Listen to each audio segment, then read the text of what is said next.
Hello and welcome to Timmy Horton Outdoors. Man, one of the cool things in bass fishing is getting dialed in and figuring it out. We've had several situations while we've been all traveling across the country doing this television show where they're doing something a little different than what we expected. We're going to take you to our top 4 times that happened and explain the reason that it did. You guys stay tuned. I think my favorite thing about bass fishing is locating them. And when you go against the grain, or sometimes you find something a little different than what you expected, it's always really cool. One of those happened to me on Green Lake in Minnesota. We see this algae bloom, and we get out and we decide, let's go fish some docks, and we had some really cool action. You know, we go to so many lakes throughout the country, Lake Oneida, Lake Cayuga, in New York, and even here in Minnesota, where docks are a big player in our tournaments. These docks are really shallow, so we're going to use a swim jig. We're not having to let the lure get to the bottom. There's also a lot of vegetation around these docks. Therefore, a swim jig is going to work great. It can come through there without getting hung up. It's going to keep it right along the surface, and those bass are going to be sitting there in 1 or 2 foot of water feeding.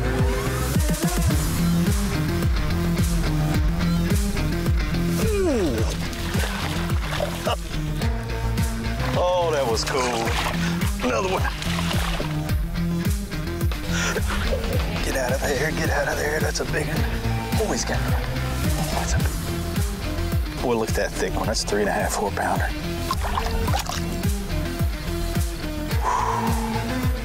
There we go. Come back at it. He followed it out.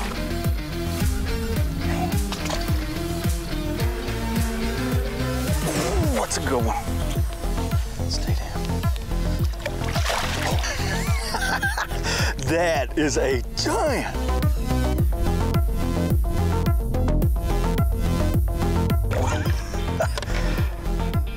Sweet.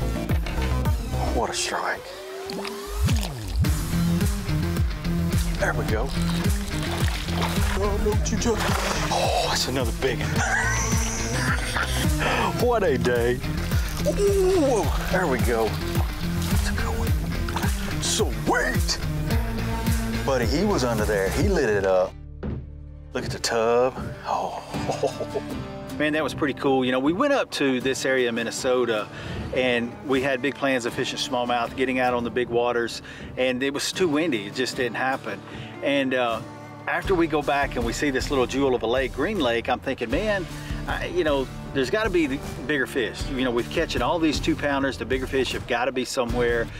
And even though we had that algae bloom, I felt like I wanted to get offshore and see if we could find them. And when we did, it was some of the most amazing fishing I have ever experienced. Dead on that spot, right where we marked it. That's a good one. Oh, don't you jump. A lot of people think you gotta have places. Hey, if it's structure, they're offshore, and you've got a clean bottom, look at this giant. You can stroke him. Well, he's so good too.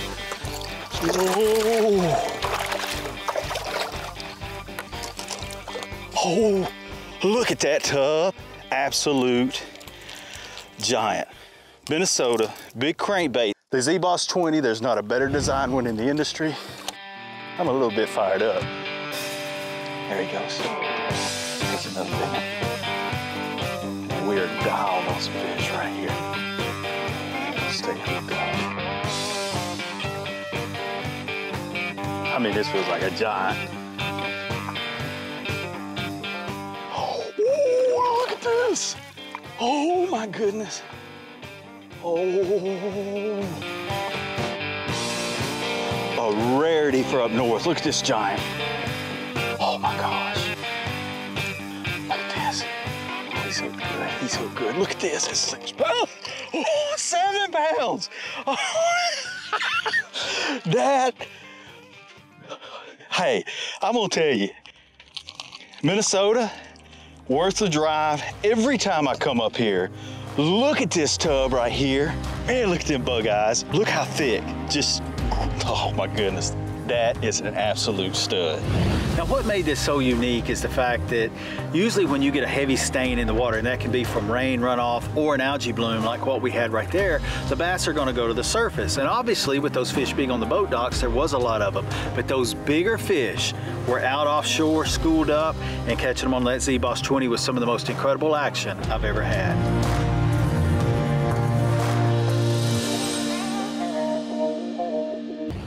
There we go. Oh, yes. Oh no, that's a spot. Look at that fish. That is cool. I'm telling you guys, when you get muddy conditions, it's hard to think about getting out on the main river and catching fish. They're usually gonna get right up against something. But we had a trip where we were throwing a lipless crankbait, reeling it over gravel bars in heavy current, muddy water, and it was some unbelievable smallmouth action. Let's go take a look. You know, sometimes the most subtle places, especially when the floodgates have been on, will really push these fish out over the river and get back into these more subtle places. And anytime you got a wash like this right here, you can see the bar, and that's exactly what happens. And now they're just sitting right out here. I mean, you can just feel it bumping into them. There we go. Ooh.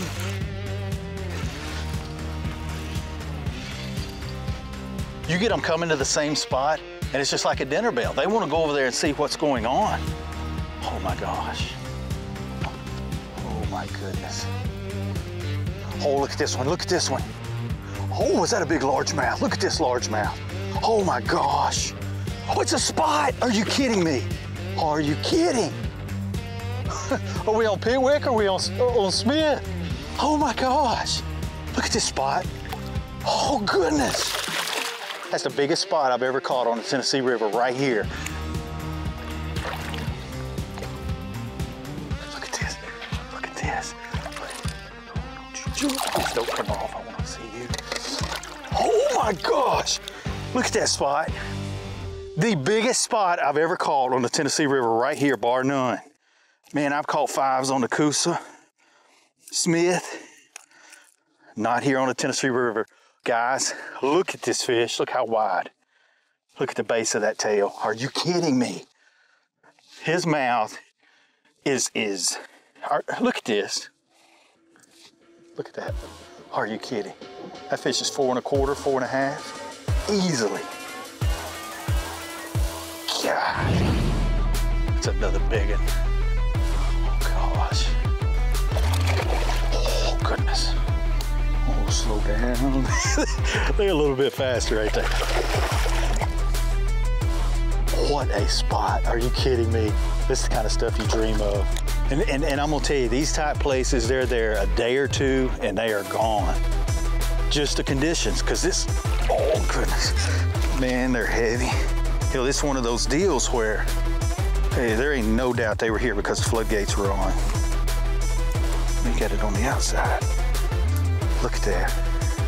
Loaded, absolutely loaded. Oh my God. Another one, another one. There we go. Oh, that's a heavy one. Oh my gosh. Oh, it's a big smallmouth. Oh my gosh, it's a big one. Big one. Oh, oh gosh. Oh goodness. Hey. Oh, don't you run on me. Get up here. Don't you jump, don't you jump. Oh, yes. A lot of times when you got stain, you got mud, fish are gonna get right up against the bank. Pitwick Lake though, when those smallmouth are ready to spawn, and we went out, we took a look at the water temperature, and we said, hey, let's go give this a try. And when we got dialed in on it, they were out there. You could tell by the opaque color that they really were in an area that they probably weren't real comfortable with. It wasn't getting the light penetration that they were used to, but they were still there. A smallmouth is really keen. They can still feed with their lateral line, a lot of different things, and boy, they were really smoking it.